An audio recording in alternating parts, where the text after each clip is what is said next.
પાટણ શહેર મારા ward number 8 માં આવેલ ફોફળીવાળા વખત કિશોરજીની શેરીમાં આજે સવારે એક પ્રજાપતિ સમાજના ઘરમાં અગમ્ય કારણોસર આગ લાગી હતી। ત્યાં સ્થાનિક લોકોનો ફોન આવતા હું ઘટના સ્થળે પહોંચ્યો હતો અને ત્યાં સ્થાનિક રહીશોની મદદથી અમે આગ ઓલવવામાં કામગીરી ચાલુ કરી હતી। આગ એટલી ભયંકર હતી કે આ ઘરની અંદર ફ્રીજ, ટીવી, અન્ય રસોડાની સાધન સામગ્રી ઘણું બધું બળીને રાખ થઈ ગયું હતું। ત્યાં જતાં ખબર પડી કે બેન જ્યારે રસોઈ કરવાનું ચાલુ કરતા હતા અને ગેસના બાટલાના કારણે આગ લાગેલ હતી।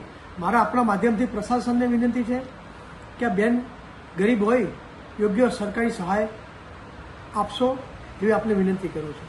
બીજું, નગરપાલિકામાં ટેલિફોન જાણ કરતા નગરપાલિકા જીબીના અધિકારીઓ તાત્કાલિક ઘટના સ્થળે આવી ગયા હતા, પરંતુ આ વિસ્તાર ખૂબ ગીચ, સાંકડો અને બજારવાળો વિસ્તાર હોય નગરપાલિકાની કોઈ પણ સાધન સામગ્રીનો ઉપયોગ થઈ શક્યો ન હતું। પણ નગરપાલિકા કર્મચારીઓ અને આ વિસ્તારના સ્થાનિક સેવાભાવી ભાઈઓ બહેનો દ્વારા જાતે પાણી ડોલોનો છંટકાવ કરીને આગ ઉપર કાબૂ મેળવ્યો હતો અને નુકસાન બેનને ઘણું થયેલ છે।